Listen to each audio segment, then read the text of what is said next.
வணக்கம். இது பரதி ஊடகத்தின் இரவு நேர பிரதான செய்திகள். முதலில் தலைப்புச் செய்திகள். காத்தான்குடியில் 59 பேர் கைது, வெளியான காரணம். அனுரகுமாரவின் முக்கிய பெண் உறுப்பினரிடம் டீல் பேசிய வைத்தியர் அர்ச்சுனா. நீரில் மூழ்கியுள்ள களுத்துறை மாவட்டத்தின் பல வீதிகள். அறகலிய போராட்டத்தின் பின்னணியில் ரணிலுக்கும் தொடர்பு, நாமல் பகிரங்கம். புத்தளத்தில் 4 பேருந்துகளுக்கு தீ வைத்த நபர்கள் மேலதிக விசாரணையில் காவல்துறையினர். இன்னொரு வேட்பாளரை வெல்ல வைப்பதற்காக அரங்கேற்றப்பட்ட நாடகமே தமிழ் பொது வேட்பாளர் சாணக்கியன் அதிரடி. ரணிலை இதனால் தான் ஆதரிக்கவில்லை, ரிசாட் பதியுதீன் விளக்கம். நாமலுக்கு ஏற்பட்ட பின்னடைவு, ரணில் பக்கம் சாய்ந்த அமைச்சர். மொட்டுவிற்கு சவாலாகும் புதிய கூட்டணி, தலைவராகிறார் மஹிந்தவின் சகா. இனி தொடர்வன விரிவான செய்திகள்.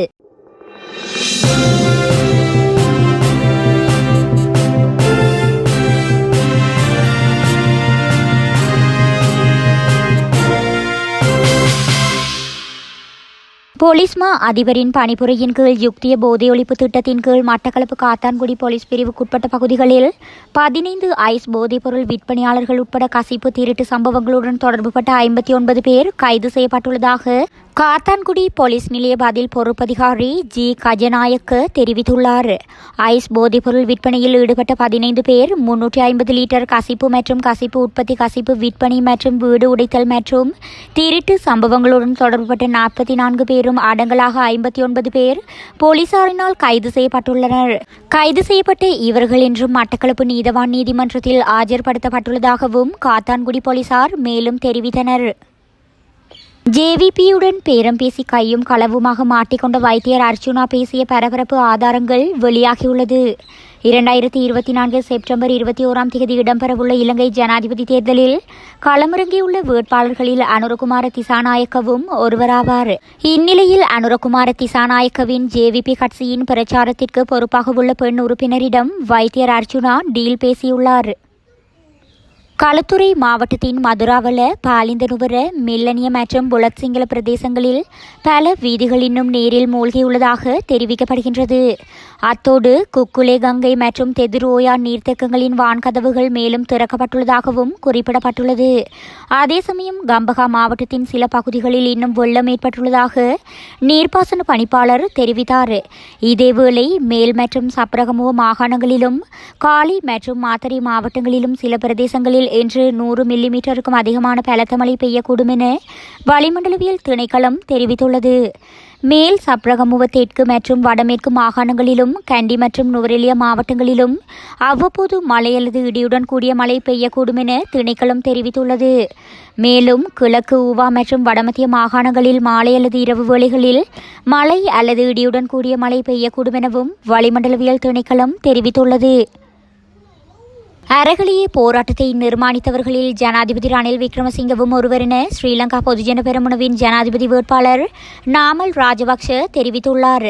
சிஸ்டம் சேஞ்ச் என்ற முறைமை மாற்றத்தை கோரி போராடிய இளைஞர்கள் இன்னும் வீதிகளிலேயே இருக்கிறார்கள் எனவும் அவர் தெரிவித்துள்ளார். தொடர்ந்தும் கருத்து வெளியிட்ட நாமல், அறகலியவில் ஈடுபட்ட ஒரு பிரிவினர் ரணில் விக்ரமசிங்கவுடன் தொடர்பு பட்டிருக்கிறார்கள். அவர்களது செயற்பாட்டுகளை பார்க்கும்போது அவரும் அறகலிய போராட்டத்தின் சூத்திரதாரிகளில் ஒருவர் எனவே நிறுவனமாகின்றது.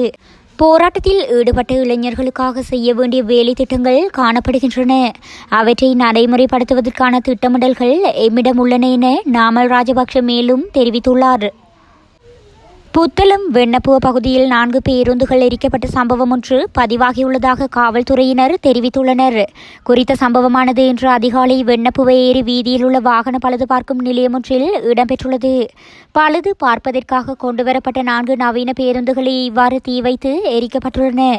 இந்த தீ விபத்தில் பேருந்து ஒன்று முற்றிலும் எரிந்து சேதமடைந்துள்ளதாக கூறப்படுகின்றது.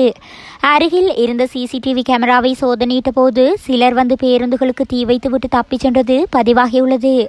இந்த தீ விபத்தில் 3 கோடி ரூபாய் நட்டம் ஏற்பட்டுள்ளதாக தெரிவிக்கப்பட்டுள்ளது.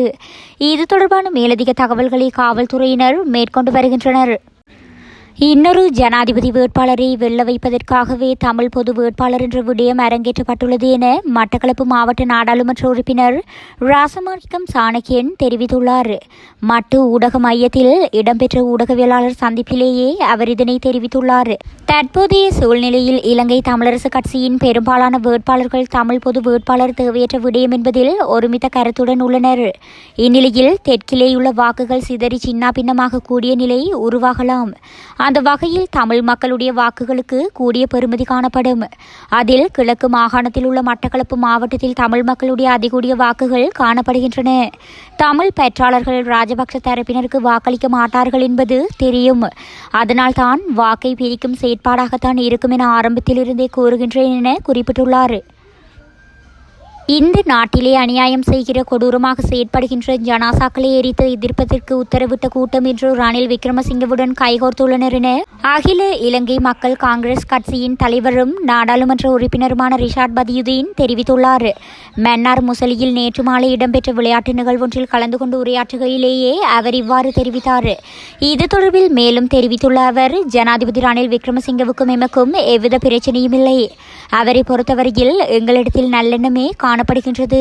ஆனால் அவருடன் சேர்ந்து இருக்கின்ற கூட்டம் இந்த நாட்டிலே அநியாயத்தை செய்கிற கொடூரமாக செயற்படுகின்ற ஜனசாக்களை எரித்து எதிர்ப்பதற்கு உத்தரவிட்ட அந்த ஜனாதிபதியுடன் கைகோத்து உள்ளவர்கள் என்று யாருடன் இருக்கின்றார்கள் என்று உங்களுக்கு தெரியும்.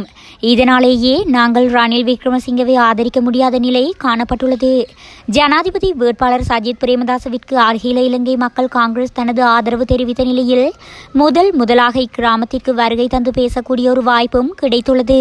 நடைபெறவுள்ள தேர்தலில் நாங்கள் ஏமாந்து விடாது புத்தி சாதுரியமாக எமது வாக்குகளை பயன்படுத்த வேண்டிய நிலை காணப்படுகின்றது. இக்காலத்தில் நாங்கள் மிக நிதானமாக சிந்திக்க வேண்டியுள்ளமையும் குறிப்பிடத்தக்கது. எதிர்வரும் ஜனாதிபதி தேர்தலில் ஜனாதிபதி ரணில் விக்ரமசிங்கவுக்கு ஆதரவளிக்க உள்ளதாக உள்நாட்டு அலுவல்கள் ராஜாங்க அமைச்சர் அசோக பிரியந்த தெரிவித்துள்ளார். முன்னதாக நாமல் ராஜபக்சவுக்கு ஆதரவளிக்க அசோக பிரியந்த தீர்மானித்திருந்த நிலையிலேயே தற்போது தனது முடிவை மாற்றியுள்ளார். பிரதமர் தினேஷ் குணவர்த்தன தலைமையில் இன்று காலை கொழும்பு அரளியகா மன்றில் நடைபெற்ற கலந்துரையாடலில் கலந்து கொண்டு ராஜாங்க அமைச்சர் தனது முடிவை அறிவித்துள்ளார். இதேவேளை ஸ்ரீலங்கா பொதுஜன பெரமுனவின் குருநாகல் பிரதேச சபையின் முன்னாள் உறுப்பினர்கள் 17 பேர் ஜனாதிபதி ரணில் விக்ரமசிங்கவுக்கு ஆதரவளித்து அவருடன் இணைந்து கொண்டுள்ளனர். ஜனாதிபதி தேர்தலில் ரணில் விக்ரமசிங்கவை ஆதரிக்கும் ஸ்ரீலங்கா பொதுஜன பெரமுனவை பிரதிநிதித்துவப்படுத்தும் நாடாளுமன்ற உறுப்பினர்களுக்கான புதிய அரசியல் கூட்டணி ஒன்றை உருவாக்குவது தொடர்பான நடவடிக்கைகள் முன்னெடுக்கப்படுகின்றன. இது தொடர்பான விசேட கலந்துரையாடல் இன்று கொழும்பில் இடம்பெற்றதாக தெரிவிக்கப்பட்டுள்ளது. எதிர்வரும் ஜனாதிபதி தேர்தலின் பின்னர் நடைபெறும் எந்தவொரு தேர்தலுக்கும் இந்த புதிய அரசியல் கூட்டணியின் மூலம் வேட்பாளர்களை முன்வைக்க தீர்மானிக்கப்பட்டுள்ளது. ஜனாதிபதி ரணில் விக்ரமசிங்கவை ஆதரிக்கும் ஸ்ரீலங்கா பொதுஜன பெரமுனவின் நாடாளுமன்ற உறுப்பினர்களால் உருவாக்கப்படவுள்ள புதிய கூட்டணியின் தலைவர் பதவியை பிரதமர் தினேஷ் குணவர்த்தனவுக்கு வழங்க தீர்மானிக்கப்பட்டுள்ளது. புதிய கூட்டணியை உருவாக்குவது தொடர்பான ஆரம்பகட்ட கலந்துரையாடல் இன்று காலை நடைபெற்ற போது கூட்டணியின் நிர்வாகிகள், நிர்வாக சபை மற்றும் பிற கட்சிகளின் நிர்வாகிகளை ஈடுபடுத்துவது குறித்து நீண்ட விவாதம் நடந்துள்ளது. எதிர்வரும் தேர்தலில் இந்த புதிய கூட்டணியுடன் இணைந்து போட்டியிடவுள்ளதாக ஜனாதிபதியை ஆதரிக்கும் மக்கள் கட்சியின் மூத்த பேச்சாளர் ஒருவர் தெரிவித்துள்ளார். ஜனாதிபதிக்கு ஆதரவளிக்க வரும் பொதுமக்கள் முன்னணியின் மாகாண சபைகள் மற்றும் உள்ளூராட்சி மன்றங்களின் பிரதிநிதிகளுக்கும் இந்த புதிய கூட்டணி திறக்கப்பட்டுள்ளதாக நாடாளுமன்ற குழுவின் பேச்சாளர் மேலும் தெரிவித்தார். பிரதமர் தினேஷ் குணவர்த்தன மற்றும் ஆளும் கட்சியின் பிரதம கொறடா பிரசன்ன ரணதுங்க ஆகியோரின் தலைமையில் குறித்த கலந்துரையாடல் நடைபெற்றது. இந்த கூட்டத்தில் ரணில் விக்ரமசிங்கவிற்கு ஆதரவாக கருத்து தெரிவித்த பொதுஜன பெரமுனவின் 100க்கும் மேற்பட்ட நாடாளுமன்ற உறுப்பினர்கள் கலந்து கொண்டனர். அத்துடன் உருவாகவுள்ள புதிய அரசியல் கூட்டணிக்கு பல பெயர்கள் பரிந்துரைக்கப்பட்டுள்ளதாக குறிப்பிடப்படுகின்றது. மேலும் எதிர்காலத்தில் உருவாக்கப்படவுள்ள புதிய அரசியல் கூட்டணிக்கான அரசியலமைப்பு ஏற்கனவே தயாரிக்கப்பட்டு விட்டதால் அதன்படி செயற்படுவதற்கு நாடாளுமன்ற உறுப்பினர்கள் தீர்மானித்துள்ளமை குறிப்பிடத்தக்கது.